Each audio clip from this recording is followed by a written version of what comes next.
Recuerden que son 3 exámenes, ¿verdad? Segundo es presencial y la repo también es presencial. Bueno, permítanme, les voy a compartir acá la programación para que ustedes puedan ver. Ahorita estamos en la semana del 27, ¿verdad? Estamos en esta semana. Nos toca entrar a un capítulo nuevo, que es el capítulo 16, capítulo del potencial. Este capítulo de potencial 16 va a entrar en una prueba, en la prueba conceptual del lunes 11 de julio. Y bueno, vamos a terminar el capítulo 15, ¿verdad? Para el examen va a entrar capítulo 15 y 17. Y el capítulo 16 va a entrar en la prueba conceptual, o sea que para el segundo examen son estos dos capítulos, 15 y 17. Bueno, entonces vamos a seguir por donde nos habíamos quedado en la última clase. Creo que en la última clase hicimos el problema de una línea infinita, ¿verdad? Calculamos el campo magnético, pero con la forma integral, o sea, con ese método que es mucho más sencillo, ¿verdad? Entonces, hoy vamos a seguir con ese tema. Vamos a calcular ahora el campo magnético, pero para un cilindro infinitamente largo. Recuerden que el cilindro y la línea tienen que ser infinitos para poder usar este método. Tenemos un cilindro que conduce una corriente I que está distribuida uniformemente sobre la sección circular de radio A. Calcule la inducción en todas las regiones del espacio. Eso es lo que vamos a hacer, en todas las regiones del espacio. Bien, entonces, este problema es parecido al que hicimos de la línea, ¿verdad? Es muy parecido, porque vamos a usar esa simetría también, la simetría cilíndrica. Entonces, eh, la simetría del sistema nos indica que el campo solo va a tener componente phi, de manera que el campo va a tener esta forma, miren, va a apuntar en la dirección de phi. Y la trayectoria de integración que se va a utilizar en este caso es una circunferencia concéntrica con el eje del cilindro. El eje del cilindro es el eje Z, de manera que la circunferencia es concéntrica con el eje Z. ¿Quién va a ser el DDS? Bueno, yo sé que en coordenadas cilíndricas, jóvenes, el diferencial de línea tiene 3 componentes, que son estas que estoy escribiendo acá. Son esta, perdón. Entonces, aquí en este caso, ¿por qué solo toma en cuenta la componente phi? Porque esa circunferencia que vamos a colocar, la vamos a colocar sobre el plano XY, donde z vale 0, y como el radio es constante, el radio de esa circunferencia va a ser ρ constante, de manera que el diferencial de ρ es 0. Solo tengo componente phi, solo me va a quedar esta. ¿Ve? ¿Estamos? Entonces, recuerden que la integral se realiza sobre la circunferencia imaginaria que se llama trayectoria amperiana. Bien, esta es la figura que nos da el libro, miren jóvenes. Este es el cilindro, es un cilindro de radio A que conduce una corriente I en la dirección de Z positivo. El eje del cilindro es el eje Z. El cilindro tiene radio A, es infinito. Y la circunferencia que ven aquí, punteada, es la trayectoria amperiana, imaginaria. Es una trayectoria C. ¿Por qué le ponen C? Bueno, porque la ley de Ampère, ustedes ven que en la forma integral de la ley de Ampère, la integral se realiza sobre una curva C. Y esa curva C es esta trayectoria imaginaria que ven, que se llama trayectoria amperiana. ¿Estamos? Bien, ¿por qué la trayectoria amperiana tiene que ser concéntrica con el eje del cilindro? Concéntrica significa mismo centro. ¿Por qué tiene que ser concéntrica?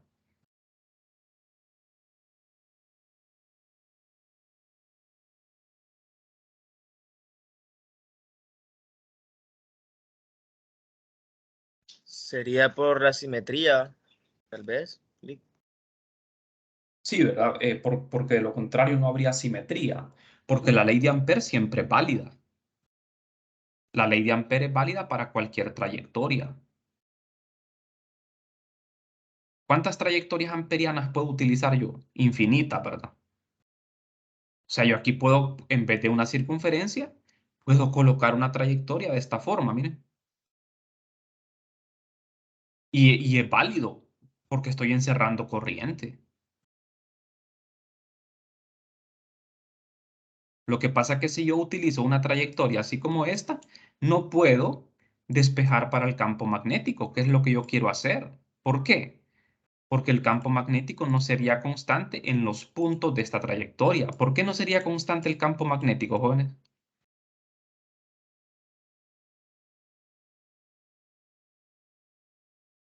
Porque el campo tendría valores diferentes en todos los puntos porque se encuentra a diferente distancia del eje Z. Cada punto de esta trayectoria está a diferente distancia del eje. Entonces el campo magnético tendría un valor diferente, no sería constante. En cambio, si yo uso una circunferencia concéntrica con el eje del cilindro, cada punto de la circunferencia está a la misma distancia del eje Z, de manera que el campo magnético tendría el mismo valor en todos los puntos. Y ahí sí podemos despejar para el campo magnético, porque sería constante en la trayectoria amperiana. ¿Estamos? Es como la ley de Gauss, ¿verdad? Lo mismo hacíamos en la ley de Gauss. Usábamos una trayectoria a una superficie gaussiana que fuera concéntrica con la figura, y aquí estamos usando una trayectoria amperiana concéntrica con la figura.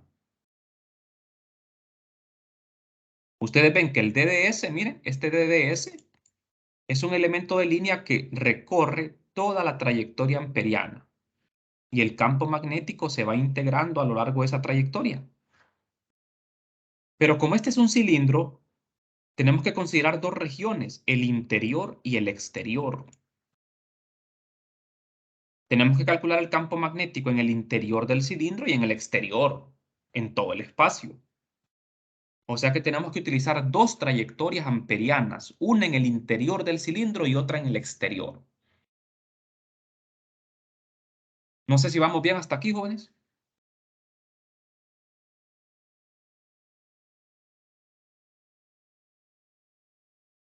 La trayectoria amperiana tiene radio ρ. Miren, ese ρ es un radio arbitrario. Cuando estamos fuera del cilindro, ρ es mayor que A. Si estamos en el interior, pues ρ va a ser menor que A. Tenemos que tomar las dos regiones para poder calcular ese campo magnético. ¿Estamos? Entonces, comencemos con el primer caso. Ahora, vamos a ver. Esta es la ley de Ampère. Esto que estamos haciendo aquí, miren, esto que yo resuelvo acá, es la integral únicamente sobre la trayectoria amperiana. Esto lo podemos hacer desde el inicio, porque esto va a ser lo mismo en todos los casos, en todas las regiones. Sustituyo el campo magnético, miren, y sustituyo el diferencial de línea. Phi.phi es 1. Este campo, jóvenes, este campo que está aquí lo podemos sacar de la integral porque es constante. Integramos en ρ. Desde 0, bueno, aquí hay un error, ¿verdad? Porque aquí es vamos a ver, es ρ de phi, como ven ahí. El DDS es ρ de phi. Aquí hay un errorcito, lo pueden corregir ustedes en su casa. Aquí es ρ de phi. Se integra en phi de 0 a 2pi. Eso da 2pi por ρ. Hay que corregir ese errorcito, ¿verdad? Aquí es d de phi, no es d de ρ. Entonces, miren, esto es lo que me queda. ¿Qué es lo que voy a hacer aquí? Despejar para el campo magnético. Pero antes de despejar, tengo que calcular la corriente encerrada. ¿Encerrada en qué? En la trayectoria amperiana. Es para eso que voy a utilizar las dos regiones, miren, dentro del cilindro y fuera del cilindro. Tengo que tomar en cuenta esos dos casos. Sin eso no puedo seguir aquí. No podemos seguir si no consideramos los dos casos. Entonces, primer caso, dentro del cilindro, fuera del cilindro. Vamos a tomar primero fuera del cilindro, ρ mayor que A. ¿Quién es ρ? Es el radio de la trayectoria amperiana. y A es el radio del cilindro. Eso que está en azul es la corriente que circula por el cilindro. ¿Por qué el campo magnético apunta en esta dirección, jóvenes? Porque la corriente va en Z positivo. Fíjense bien, el campo magnético y el DDS en este caso apuntan en la misma dirección. No necesariamente tiene que ser así, ¿verdad? Porque si la corriente hubiese ido al revés, el campo magnético iría en la dirección de menos phi y el DDS siempre iría en la dirección de phi positivo. ¿De acuerdo? ¿Cuál es la corriente encerrada aquí, jóvenes, en esta trayectoria?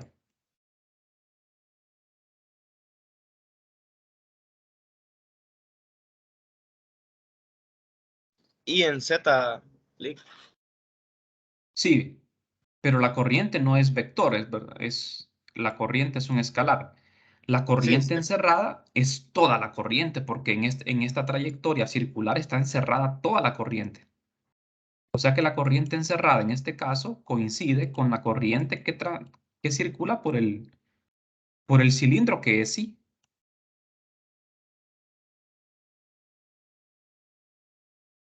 ¿Estamos, verdad? Bueno, entonces vamos a ver.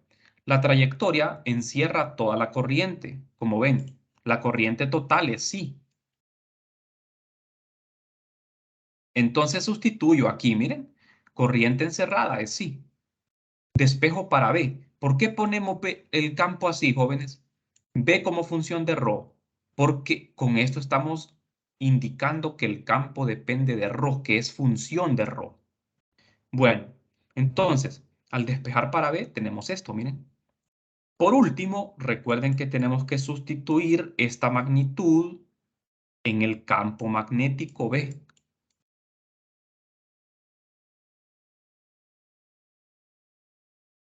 Con la ley de Gauss, ¿se acuerdan que lo que uno calcula es la magnitud del campo? Y con la ley de Ampère lo que calculamos es la magnitud del campo. Entonces, esa magnitud se sustituye a KB y ya me queda el campo magnético, ¿verdad? Como un vector en la dirección de phi positivo.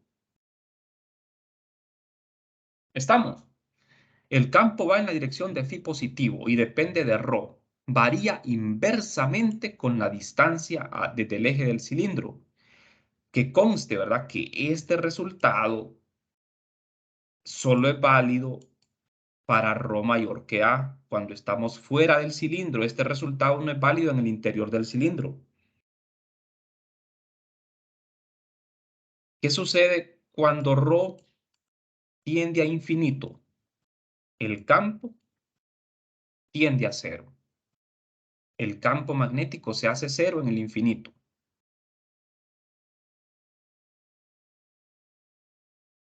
Bien, no sé si tienen preguntas, jóvenes, o todo está claro.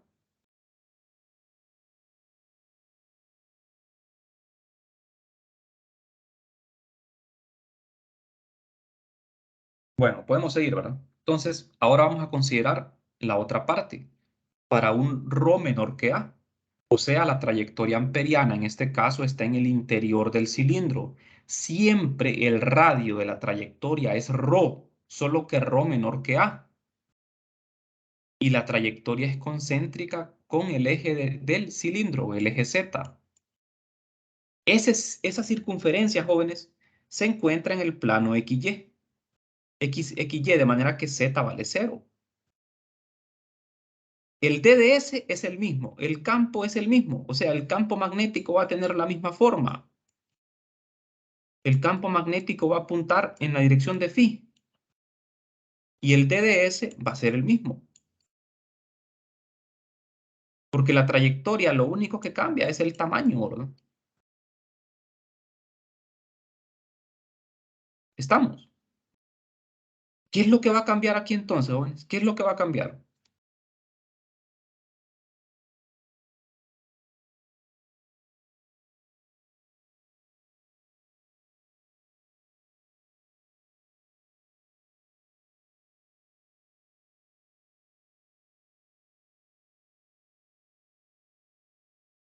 ¿Qué sería lo que cambia en este caso?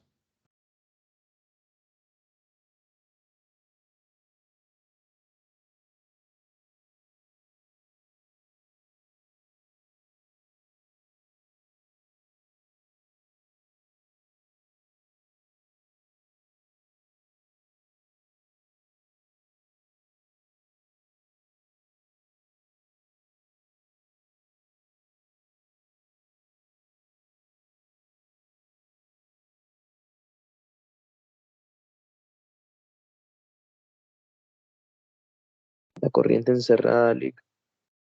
Sí, ¿verdad? La corriente encerrada, ese es el único cambio. La corriente encerrada en esa trayectoria circular ya no es toda la corriente, es una fracción de la corriente. Ese es el cambio con respecto al procedimiento anterior. O sea, ustedes se fijaron en el procedimiento anterior, en este, ¿ve? El único cambio aquí va a ser la corriente encerrada, lo demás no cambia. ¿Estamos? Entonces, ¿cómo vamos a calcular esa corriente encerrada, jóvenes? No sé si tienen alguna idea ustedes. La corriente total es sí, y esa corriente está distribuida uniformemente en el cilindro. ¿Cómo sacamos la corriente encerrada?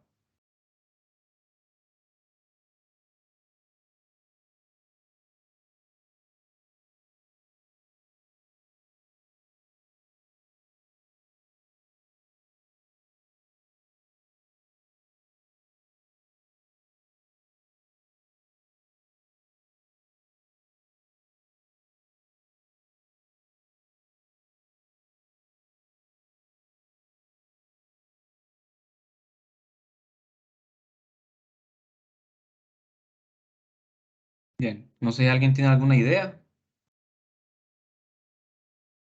¿Qué ¿Cuál es la podemos hacer pregunta? para encontrar? Ajá. ¿Cuál es la pregunta, Ley? Disculpe. ¿Cómo calculamos la corriente encerrada?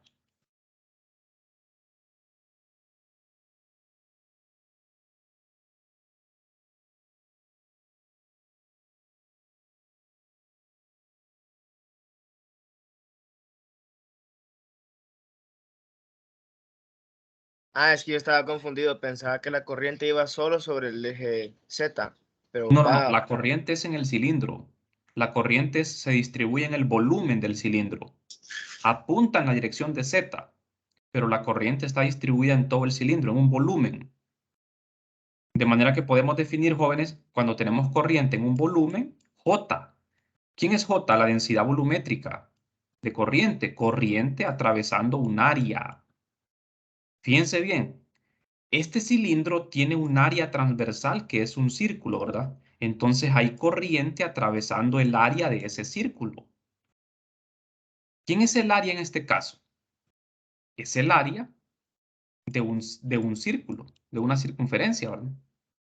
Que es pi por a cuadrado. J es igual a corriente entre área. No sé si con eso queda más clara la idea.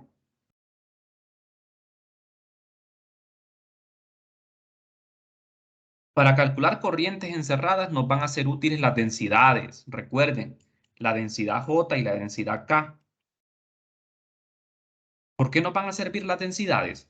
Porque las densidades, jóvenes, como la corriente está distribuida de manera uniforme, la densidad, ¿qué pasa con la densidad? Vamos a ver, le voy a dar una pista, un ejemplo. ¿Se acuerdan de la densidad de masa, verdad? Densidad es igual a masa sobre volumen. Yo tengo un cubo de un metro de lado. Este cubo es de cobre, un metro de lado. La densidad de este cubo es uniforme, la densidad de este cubo de cobre es constante. ¿Qué pasa si yo, jóvenes, le arranco un pedacito a ese cubo de cobre? Le arranco un pedacito. ¿Qué densidad tiene ese pedacito?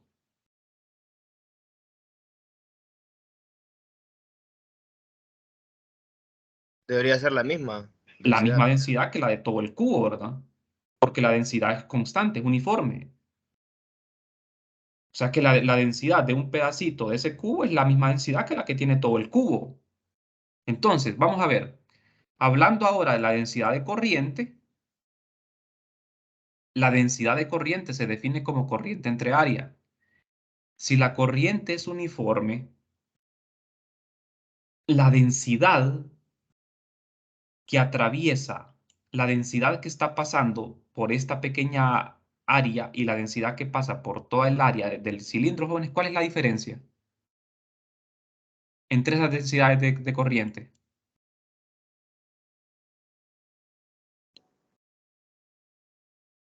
Sería el área. El área, ajá. Pero recuerden, la corriente está distribuida uniformemente. ¿Qué pasa con la densidad, jóvenes, cuando la corriente se distribuye uniformemente?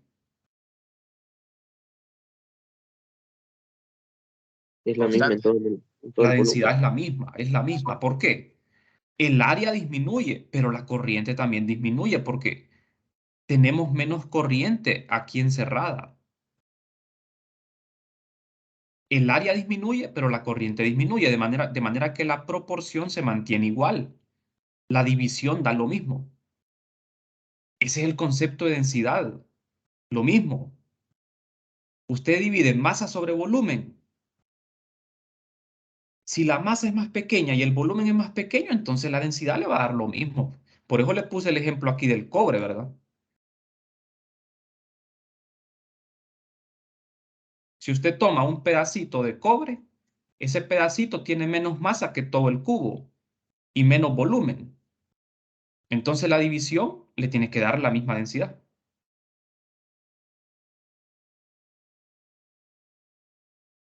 ¿Por qué les estoy poniendo este ejemplo? Porque nosotros queremos calcular la corriente encerrada que atraviesa el área, de este círculo, miren.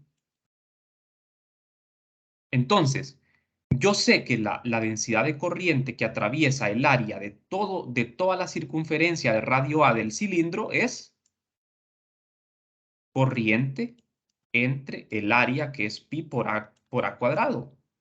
O sea, esa es la corriente que está atravesando el área de un círculo de radio A, todo el cilindro. Pero yo quiero saber cuál es la corriente que atraviesa el área de radio ρ. ¿Sí me explico, verdad? Entonces, la densidad es la misma. Entonces, ¿qué pasa, jóvenes?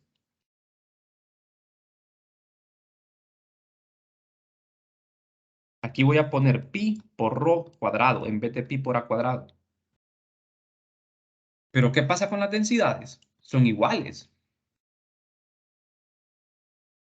Y si son iguales, ¿qué hago entonces?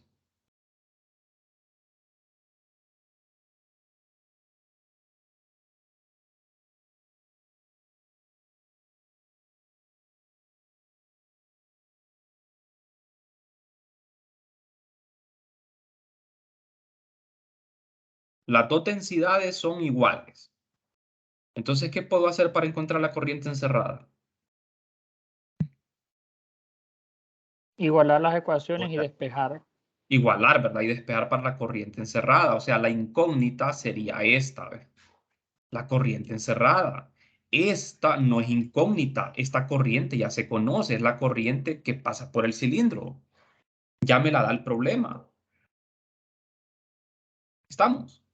Entonces, con eso espero que ustedes ya tengan clara la idea. O sea, miren, vamos a calcular la corriente encerrada. Solo estamos encerrando parte de la corriente. La porción de corriente encerrada se obtiene haciendo uso de la definición de densidad. La densidad total es igual a la densidad encerrada. O sea, igualamos las dos ecuaciones. Miren, como ven aquí, ¿ve? J es igual a corriente entre área. Pi por A cuadrado es el área total del cilindro. Pi por ρ cuadrado es el área amperiana. Entonces de aquí despejo para la corriente encerrada. Miren, despejo. Me queda esto. Se cancela pi, miren. Me queda ρ cuadrado entre A cuadrado es igual a I. Esa es la corriente encerrada, jóvenes.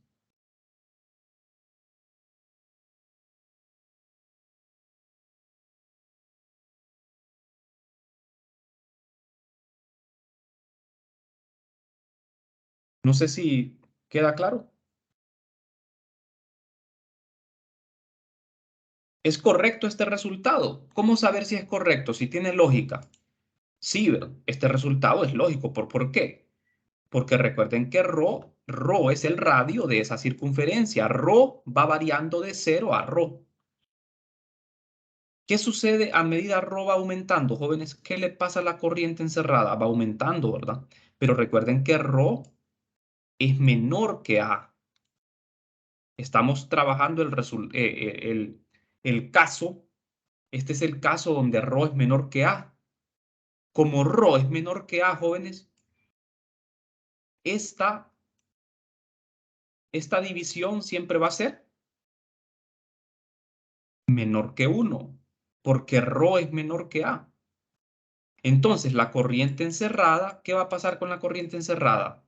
Siempre va a ser menor que la corriente total. Recuerden, esta corriente que ven aquí es la corriente total. La corriente encerrada siempre es menor que la corriente total para el caso Rho menor que A. ¿Le encuentran sentido? Sí, ¿verdad? Porque no estamos encerrando toda la corriente.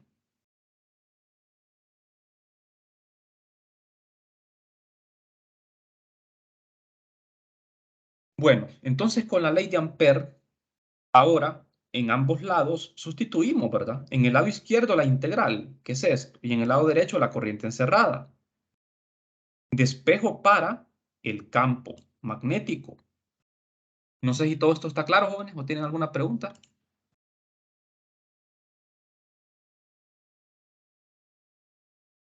No sé si está claro. Sí, Lick, ¿se entiende? Bueno, entonces, ahora al despejar para el campo, fíjense bien, tenemos esto, miren, esta es la magnitud nada más. Esa magnitud, recuerden que la tienen que sustituir en el campo que planteamos al inicio, siempre. Esta magnitud la sustituimos acá y me queda esto, ¿eh? Para Rho menor que A, estamos en el interior del cilindro. Fíjense la diferencia abismal, miren. Aquí tengo los dos resultados, ¿no? Para Rho mayor que A y para Rho menor que A. Para Rho mayor que A estamos fuera del cilindro. El campo depende de 1 sobre Rho. Dentro del cilindro, Rho menor que A, el campo depende de Rho. Es directamente proporcional a Rho. ¿Qué sucede en el interior? Lo que pasa es que el campo va aumentando linealmente. Esa es como una ecuación lineal. Como tener y igual a 5x, ¿verdad? Es lineal. Ustedes ven que este campo que obtuve aquí es lineal. Puedo colocar aquí una constante alfa multiplicada por Rho. Así, ¿ve?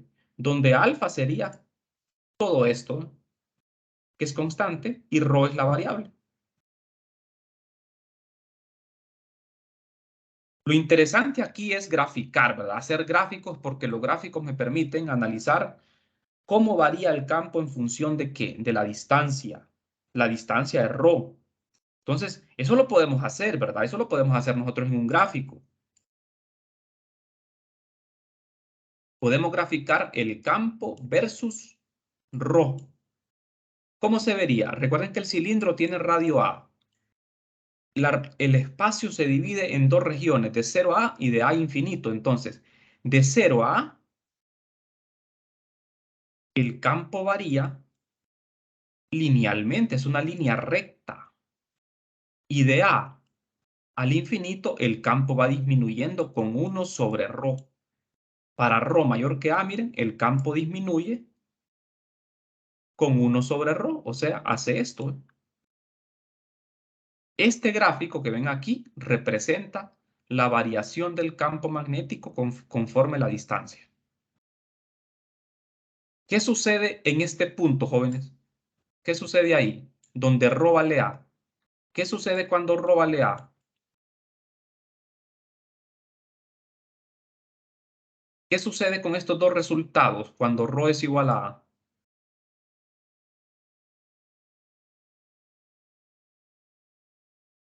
Son iguales.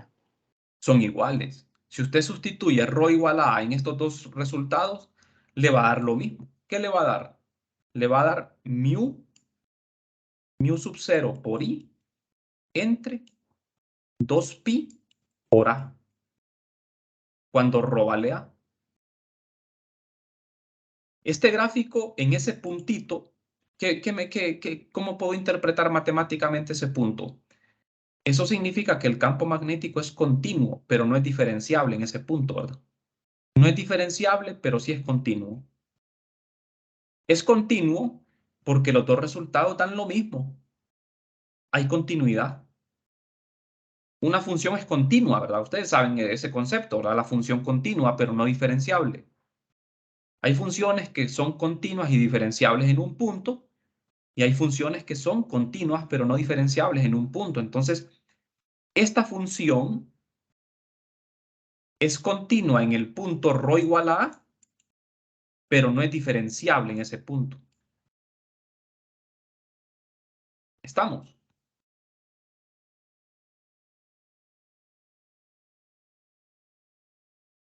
Bien. Podemos seguir, ¿verdad? Vamos a hacer un análisis ahora aquí un poquito más detallado. Si nosotros evaluamos los dos resultados en ρ igual a A, como ven, los dos son iguales. Eso se llama continuidad. Esto se debe a que el campo B solo tiene componentes tangenciales, jóvenes. Y como no hay corriente superficial, vamos a ver. ¿Se acuerdan que nosotros obtuvimos en el capítulo anterior, quiero decir, en la clase anterior, obtuvimos las condiciones de frontera para el campo magnético? ¿Cuáles condiciones calculamos? Las condiciones tangenciales. ¿Y a qué conclusión llegamos? Que las componentes tangenciales son discontinuas, a menos que la corriente superficial sea cero. En este caso, no tenemos densidad superficial de corriente, la densidad es cero. Entonces, esta es la condición de frontera, miren. K es cero, entonces esto me está indicando que las dos componentes tangenciales del campo son continuas, son iguales. K es cero, jóvenes, a menos de que el problema diga lo contrario. En la superficie de ese cilindro de radio ρ no hay corriente superficial. Lo único que tenemos es corriente volumétrica. ¿Estamos?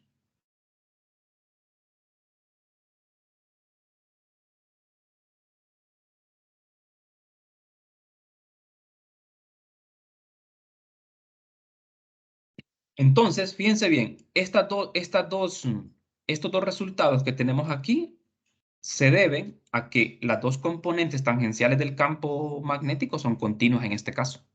No siempre vamos a tener ese caso, ¿verdad?, de continuidad. Si este cilindro tuviese corriente superficial K, ya no se cumpliría esto.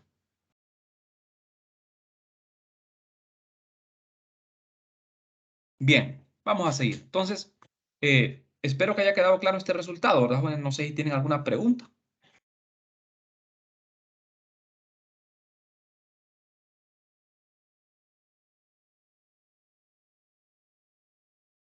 Bueno, vamos a seguir. Voy a aprovechar el tiempo, ¿verdad?, por lo menos para introducir este problema. Recuerden que nosotros estamos haciendo ejercicios solo, como les dije en la clase pasada, con la forma integral solo podemos resolver 4 problemas. El de una línea infinita o cilindro infinito, el de un plano infinito, el de una bobina toroidal y el de un solenoide. Solo esos 4 problemas podemos hacer con la ley de Ampère. Ya hicimos el de la línea y el del cilindro, que es lo mismo, ¿verdad? Porque una línea y un cilindro básicamente es lo mismo. La misma simetría. Ahora vamos con el problema del plano infinito. Este es un plano infinito que transporta una corriente uniforme. Es corriente superficial, K. Entonces, este plano infinito conduce una corriente K en la dirección de X positivo. Se supone que K es constante. Encuentra la inducción B en todo el espacio, tanto arriba como abajo del plano. Aquí la gran pregunta, jóvenes, para poder utilizar la ley de Ampère, que es esto. Para poder usar la ley de Ampère, la pregunta más importante aquí es, ¿qué trayectoria amperiana voy a utilizar? Se fijaron que en el cilindro y en la línea usé una circunferencia de trayectoria amperiana. En este caso de un plano, ¿qué trayectoria voy a usar? ¿Quién va a ser la trayectoria C sobre la que se va a integrar?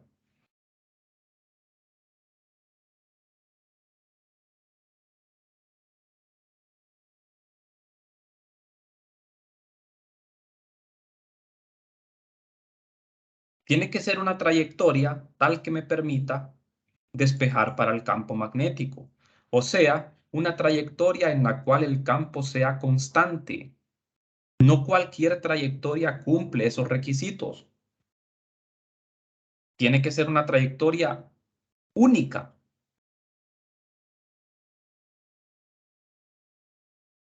Y tenemos que encerrar corriente. ¿Qué pasa si yo uso una circunferencia? Esa circunferencia, jóvenes, tengo que saber ubicarla.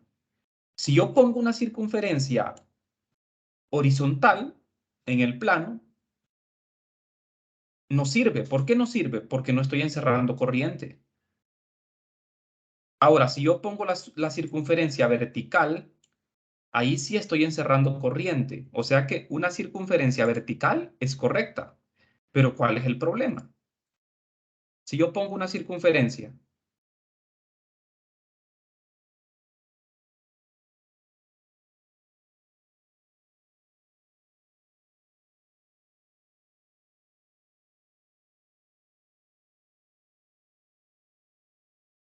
el problema es a la hora de integrar que el campo magnético, jóvenes, no lo voy a poder integrar en esa circunferencia.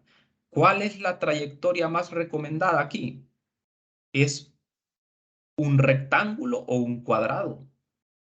Si yo utilizo un cuadrado o rectángulo vertical, de tal manera que el plano está horizontal, el rectángulo está vertical. Este rectángulo es imaginario. A través de este rectángulo está pasando corriente, miren. Entonces yo perfectamente puedo utilizar como trayectoria amperiana un rectángulo ubicado verticalmente. ¿Estamos? O sea, vamos a ver. Antes de usar la ley de Ampère necesitamos saber algo. La dirección del campo magnético. Esta debe ser paralela al plano, pero perpendicular acá. O sea, el campo magnético va a tener esta forma, miren. El campo magnético va a apuntar en la dirección de más o menos Y. Y como la trayectoria de integración que elegimos es un rectángulo perpendicular al plano, y también acá. Debemos integrar sobre los 4 segmentos del rectángulo. En los lados verticales, B y DDS son perpendiculares, así que no contribuyen. Vamos a ver, ¿de qué estoy hablando yo aquí? Vamos a ver. Fijémonos en la figura. Este rectángulo que ven en verde es la trayectoria amperiana. El rectángulo tiene 4 lados, 1, 2, 2, 3, 3, 4, 4, 1. Esta línea que ven aquí es donde el plano corta a ese rectángulo. A través de ese rectángulo está pasando una corriente, la corriente K. El campo magnético que produce, jóvenes, un plano, por la mano derecha ya sabemos en qué dirección va a apuntar el campo. Y ya sabemos de que el campo magnético de un plano infinito es constante. Eso ya lo expliqué anteriormente en la ley de Biot-Savart. Usted pone el pulgar en la dirección de la corriente y los 4 dedos ¿hacia dónde van? Encima del plano, los 4 dedos apuntan a la izquierda, en la dirección de menos Y. Y debajo del plano, los 4 dedos de la mano derecha apuntan en la dirección de Y positivo. O sea que el campo magnético, como la corriente apunta en X positivo, el campo magnético va a ser constante y va a apuntar en la dirección de más o menos Y. Arriba del plano, en la dirección de menos Y. Y debajo del plano, en la dirección de más Y. ¿Estamos de acuerdo en eso, jóvenes?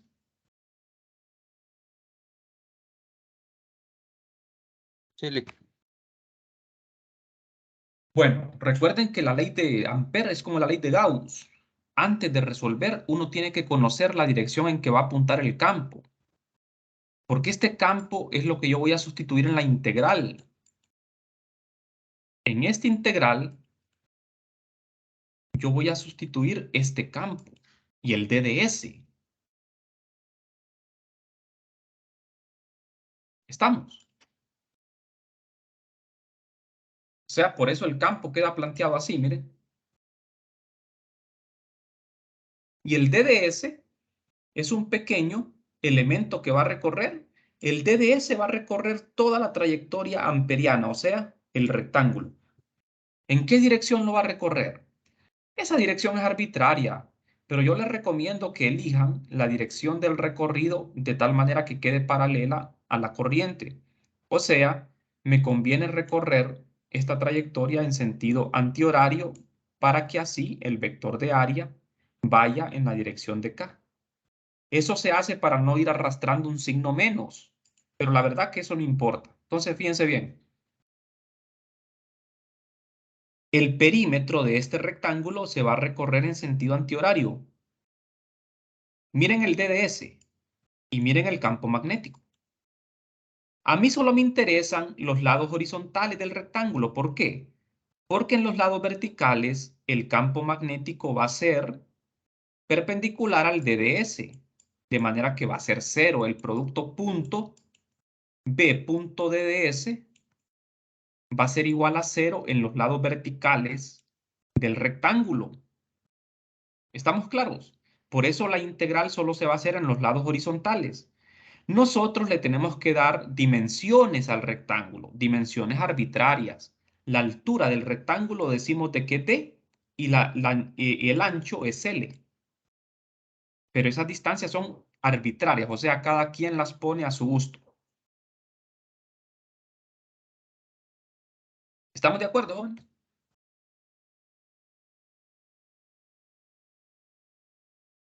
Ahora, Sí, sí.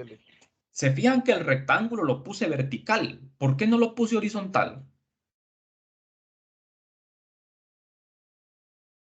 ¿Qué pasa si ese rectángulo lo hubiese colocado de forma horizontal, recostado en el plano?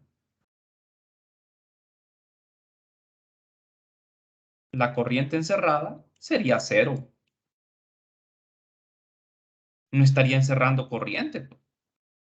Recuerden que en esa trayectoria amperiana tiene que pasar corriente por el interior de ese rectángulo, tiene que estar pasando corriente.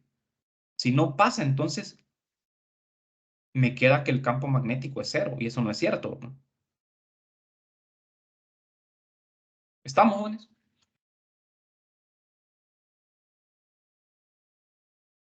¿Qué tipo de sistema vamos a usar aquí? Vamos a usar el sistema cartesiano, porque vamos a integrar en un rectángulo.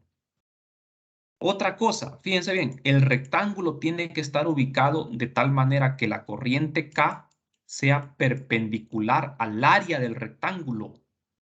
Porque yo pude haber usado un rectángulo así, miren, así como canteado. Poner el rectángulo vertical pero canteado, ¿cuál sería la dificultad ahí?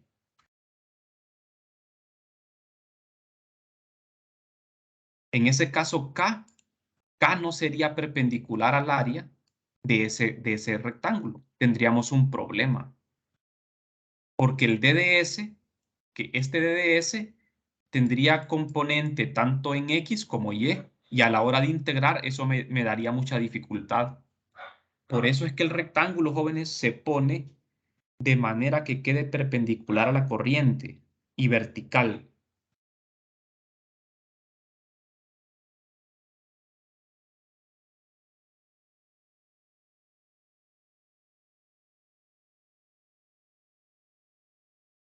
Bien, estamos bien, ¿verdad? Hasta aquí. Bueno, vamos a quedarnos por aquí el día de hoy. Vamos a hacer el procedimiento el día de mañana, porque ya no tenemos chance. Vamos a seguir mañana, entonces, este problema. Vamos a hacer la integración. Traten de estudiar mucho esta parte, porque esta parte de la ley de Ampère no es tan sencilla, ¿verdad? Y esto va a entrar en examen en el segundo.